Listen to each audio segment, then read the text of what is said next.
Welcome back to the studio. Today I'm working on a new piece. This is for my gallery in Napa Valley, Gallery 1870. And this is a little gate with a heart-shaped chili pepper wreath and wisteria draping over the gate.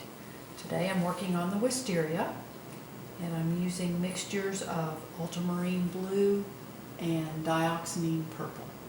Dioxazine purple is a specialty color that is not always on my palette, but is just perfect for the lavenders in wisteria and the lavender that you find in Provence and salvia, just different color flowers. So I'm using different combinations. I've got, like this is has more ultramarine blue in it. And this mixture is more of my dioxazine purple. I use a variety of colors within the purple just to give variety and interest, to make it interesting. And here I'm going to mix another little mixture of just pure ultramarine blue plus white. And these mixes, all the mixes have white mixed into them. So just adding this in. And that again, that just gives variety within the blooms. If you look at flowers, like pink flowers are just not all one shade of pink. And same with purples. They all have different values and hues. I'm using a bright brush. This is a square tipped brush, and I can use the corner of the brush to make those little fine brush strokes. I can also then use the broader side to cover a larger area. So here I'm coming in. That's just a little bit dark. I need to add a little more white into that mixture. Just a little bit too dark.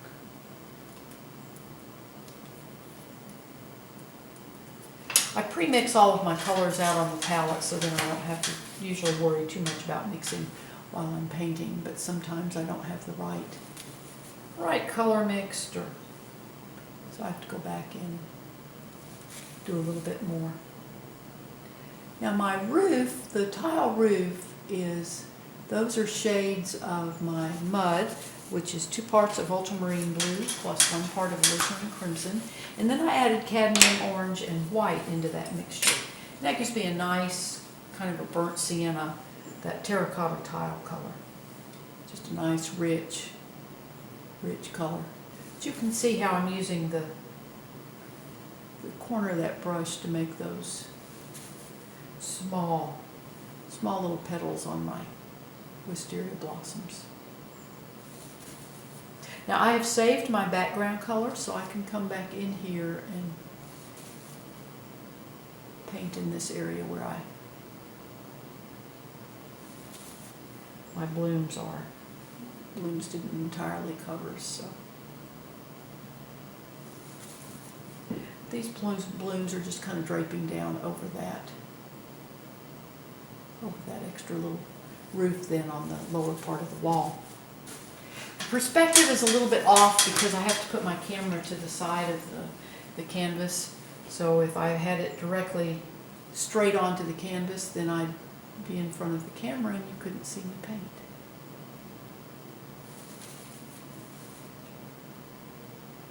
I block in my blossoms first. And this is so that that color will stay nice and crisp and clean. I go back and paint my leaves around that. And by painting the flowers first, that keeps the color really good and clean. If I painted the green first and went back to paint the flowers, my brush would pick that green up on the brush and make my flower colors muddy. So that's why I block in my flowers first. Sometimes I'll go back and I do have to add some flowers over the green. I have to be real careful that I don't pick up that green and dirty my blossom color. Just have to add a little bit more white into this. There's some blossoms that are here on this little tendril of a vine that are coming out over the wall. So I love wisteria. I love all these little windy vines. And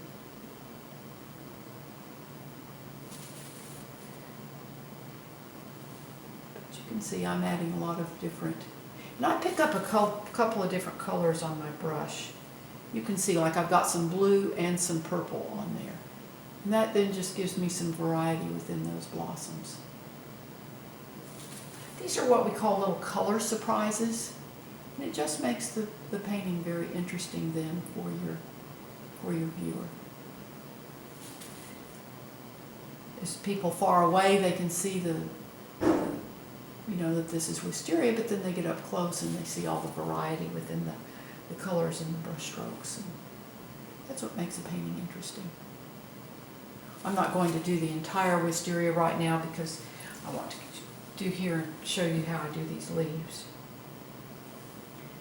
And so I start bringing my leaf color. Now my leaf color is Viridian Green plus Cadmium Yellow Medium. This just gives me a nice variety of green. And I'll bring some of those little leaves out. We have to make those darker so we can see them. So you can see how I use the corner of that brush to just make those little fine brush strokes. Now I'm going to come back with my background color. That vine drapes over the roof. And I even have some of my tile color. I save all my colors on the left side of my palette. This way then if I need to come back and add anything I can.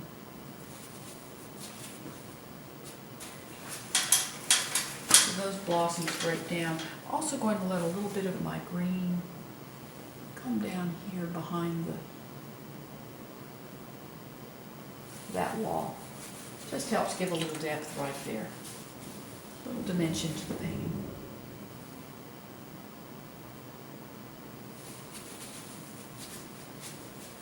I painted over my wall, so I have my wall color. The wall color is mixes of my mud plus cadmium orange plus cadmium yellow medium plus white.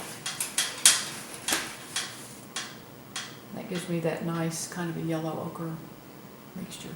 But it's a richer color than just the paint that you get out of the tube. If you just buy the tube yellow ochre, it's kind of a dull color. This is because it's mixed with the primary colors, it's a richer color.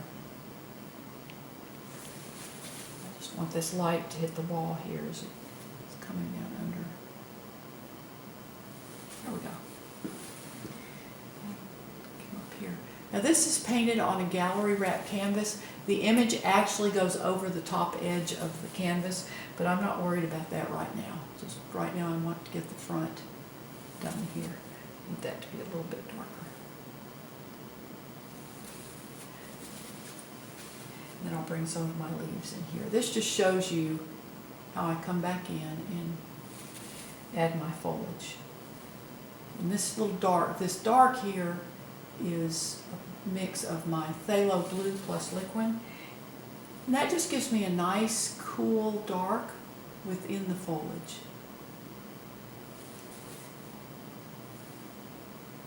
Bring some of my lighter leaves out. See how that corner of the brush makes some really nice fine brush strokes. I don't use a small brush until I absolutely have to. See, I can cover a larger area with the flatter edge. Then I come back in, and within that, add some highlights. There'll be a few little brush strokes here of my wisteria, of the leaves. And then some of the fun things that are really cool to do is that wisteria vine has neat little tendrils that just kind of go out and about.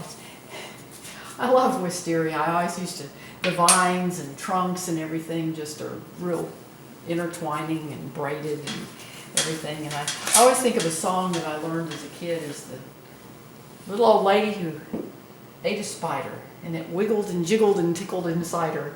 And every time I paint a wisteria, I think of that wiggling, jiggling, and tickling inside her. It's like these little tendrils wiggle and jiggle and tickle inside her. But just fun to add those. And they add interest into the painting. Now I'm going to make one up here. It's a little darker. And I just use this is called a fine liner brush. It's a long liner brush. And I use that for the little tendrils. I use it for drawing my lines in the floors on my paintings. Now we'll come in here and do the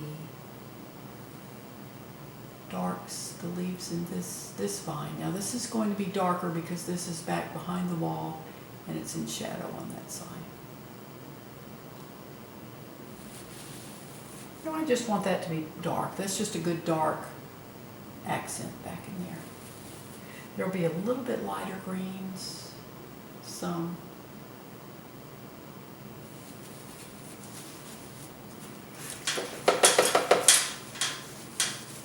I'm going to come back in here and change, just add a little bit more light coming in through here. Don't like that blossom right there. They were just too stacked. So this kind of gives some variety within those. And I have to carefully lay this color over the blossom color so that I don't pull that purple up. So it stays my green. Now I'm going to bring a longer blossom right here. That gives us some variety instead of just all kind of a step down. So there we go. I'll complete the rest of this wisteria, but that kind of gives you an idea of how I paint the wisteria. I thank you for watching my YouTube videos, and you just have a wonderful, wonderful day today. Go out, stop and smell the roses. Enjoy this beautiful world that God has given us, and it's just, you have a delightful day. And again, thank you so much.